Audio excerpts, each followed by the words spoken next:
রাস্তা দিয়ে মেয়েটা তার গন্তব্যের দিকে হেঁটে যাচ্ছিল। এমন সময় একটা ছেলে পার্স দিয়ে এসে মেয়েটার ব্যাগ থেকে পার্সটা বের করে নিল, আর পার্সে থাকা টাকাগুলো বের করে নিজের পকেটে নিয়ে পুনরায় পার্সটা নিচে ফেলে দিল। এবার ছেলেটি মেয়েটিকে ডেকে বলল, এই যে ম্যাডাম, এই পার্সটা পড়ে গেছে, এটা কি আপনার? আরে হ্যাঁ, আমারই তো। এই কথা বলে মেয়েটি এগিয়ে আসলো। ছেলেটি পার্সটি তুলে মেয়েটির হাতে দিয়ে বলল, দেখুন তো। হ্যাঁ ভাইয়া, এটা আমারই, থ্যাংক ইউ আপনাকে। এই কথা বলে মেয়েটা পার্সটা নিয়ে চলে যাওয়ার সময় তার পার্সটা খুলে দেখে পার্সের ভেতর একটা টাকাও নেই। মেয়েটা তখন বলল, ও হ্যালো, শুনুন, এর মধ্যে তো অনেকগুলো টাকা ছিল, টাকাগুলো কোথায় বলুন তো? আরে সেটা আমি কি করে জানবো আপু, আমি তো আপনার হেল্পই করলাম, পার্সটা পড়া দেখে আপনাকে ডেকে আনলাম। আরে হ্যাঁ, মানে আপনি আমাকে পার্সটা দেখালেন, তো পার্সটা যখন দেখিয়েছেন টাকাটার দায়িত্বটাও আপনার। বলুন তো এখানে টাকাগুলো নেই কেন?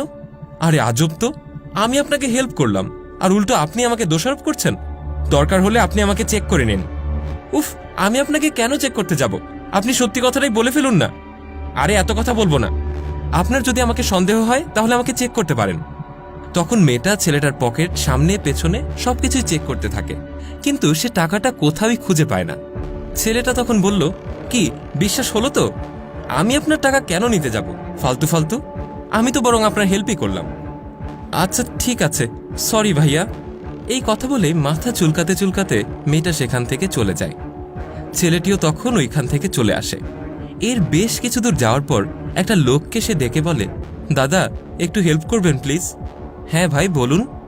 বলছি আমার কাছে বাড়ি যাওয়ার একটা টাকাও নেই, আমাকে কিছু টাকা দিতে পারবেন? লোকটা উত্তরে বলল, কত টাকা? এই তো 100 টাকার মতো। জি জি, কেন পারবো না। এই কথা বলেই লোকটি তার পকেটে হাত দিয়ে বলে, আরে আমার টাকাগুলো কোথায় গেল? কি হলো দাদা? আরে আমার পকেটে টাকা ছিল কতগুলো ভাই, এখন তো দেখছি একটা টাকাও নেই। ছেলেটি তখন বলল, আপনার টাকাগুলো আপনার কাছে নেই তাই না? না ভাই। আরে থাকবেই বা কি করে, আপনি দাঁড়ান। ছেলেটি তখন তার পকেট থেকে কিছু টাকা বের করে বলল, দেখুন তো ভাই, এগুলো কি আপনারই টাকা? লোকটা তখন দেখে বলল, আরে হ্যাঁ হ্যাঁ, এগুলো তো আমারই টাকা, কিন্তু আমার টাকা আপনার কাছে আসলো কিভাবে? ছেলেটা তখন বলল, আরে ভাই, একটু আগে আপনার সাথে কি হয়েছে আপনি তো তা জানেনই না। এরপরই ফ্ল্যাশব্যাক দেখানো হয়। লোকটা রাস্তার পাশে দাঁড়িয়ে কার সাথে যেন ফোনে কথা বলছে। এমন সময় একটা মেয়ে কথা বলতে বলতে এসে ছেলেটার পকেটের দিকে খেয়াল করে, দেখে অনেকগুলো টাকা বের হয়ে আছে। টাকাগুলো দেখেই মেয়েটা ফোনটা রেখে ছেলেটার দিকে এগিয়ে যায় এবং লোকটির পকেট থেকে টাকাগুলো বের করে নেয়। আর এদিকে ছেলেটা টাকাগুলো নিতে দেখে ফেলে।